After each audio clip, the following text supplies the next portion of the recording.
Several weeks ago, a graphic or a meme showed up on my Instagram, on my feed, and it said something to the effect of like, women fear that men will kill them and sexually assault them, and men fear that women will waste their time and laugh at them. And then at the bottom said like, the fears aren't the same. And on the surface, I got it. Like, I understand that meme, but there was something about it that actually kind of irritated me, just in full transparency. It was the lack of nuance around the conversation. And I want to say this first, though.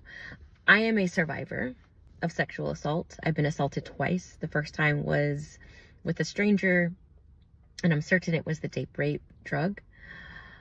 The second time was with a friend, a really, really good friend. And it took me years to name that the second one was a sexual assault. I have experienced intimate partner violence. I am here by way of a miracle. I have no idea how my ex-boyfriend did not choke me to death. I remember that night, it was terrifying. And there was not a single person, not a single man who came to help me as I was yelling and screaming and asking for help, even though they were across the street. I have experienced mild forms of emotional and verbal abuse not only in my romantic partnerships, but in my professional collegial ones. I've had men who have had attraction or desire towards me, unwilling to move in that or express that, and receive the backlash of their suppressed feelings, unspoken things, in ways that are violent, emotional forms of violence, or ways in which it compromises belonging or access to resources, where men get in their feelings around my own boundaries and will try to withhold something that's important to me or something that I need, like a resource, or be incredibly passive aggressive, right? I mean, I could go on and on. I had a guy friend who liked me, and I'm always very honest and pretty straightforward. I don't mess with people's feelings. That's not my thing. It causes a whole bunch of unnecessary entanglements, and I try to handle people with the same care and integrity that I would want for them to handle me with. But I've had male friends where it's like, I've said, no, that's not how our relationship is. And they'll turn around and try to slander me.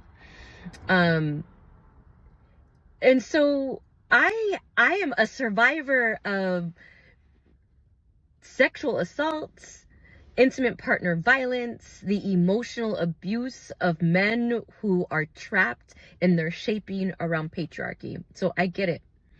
And I've also have experienced the ways in which women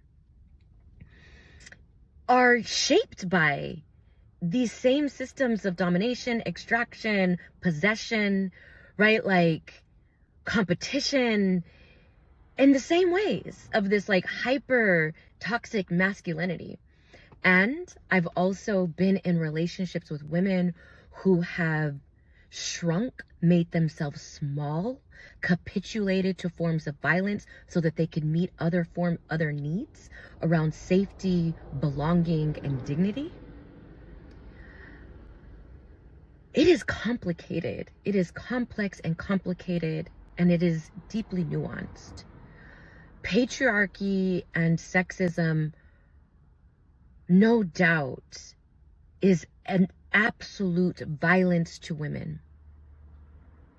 And the ways in which we have to survive under these conditions makes us compromise so many of the other vital needs that we have. Shrinking in work cultures just so that we can meet our economic needs. I have been in environments with men, while they may not have explicitly stated, but very much so intimidated by fill in the blank, my ability to speak clearly, or my ability to say no, or just the gifts that I have, like whatever it is, it doesn't even matter, right? Like, feel intimidated by that and literally try to withhold an opportunity from me, or take credit for something that I did, or try to fix something and create more of a mess. I've had women participate in those same types of ways of being, who will endorse a man who is in their patriarchal shape, or women who target other women for the ways in which the men that they love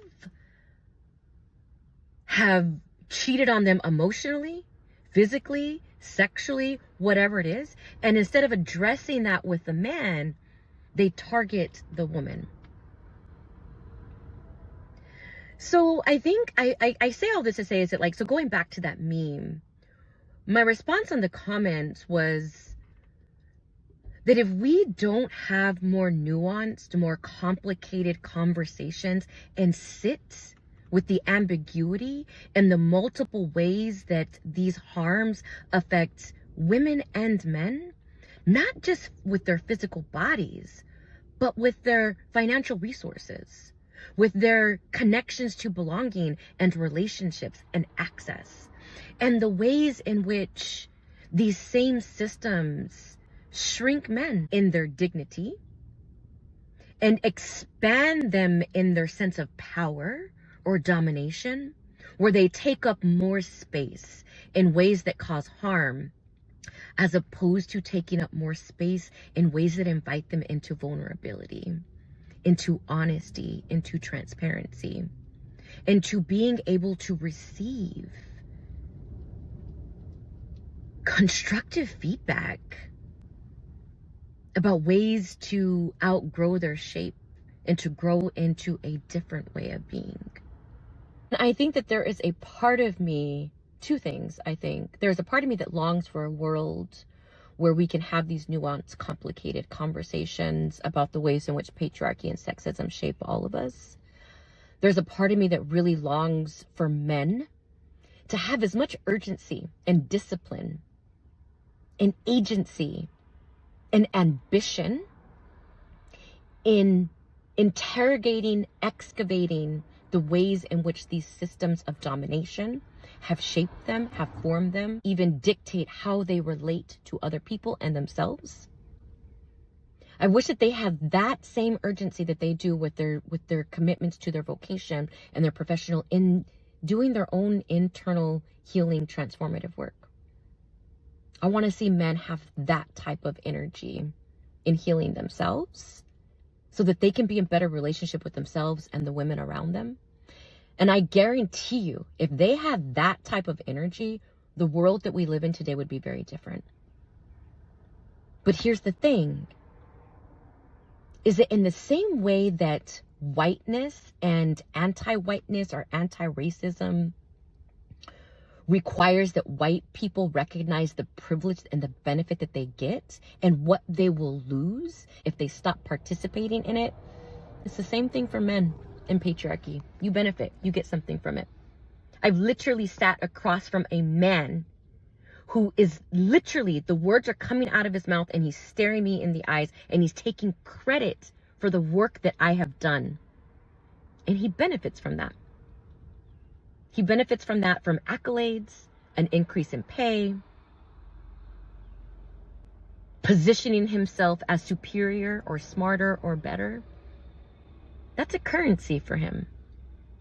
And if he were to interrogate the ways in which he's able to do that because of his male supremacy, that means that he would have to make more space for me and every other woman that he's trying to take from.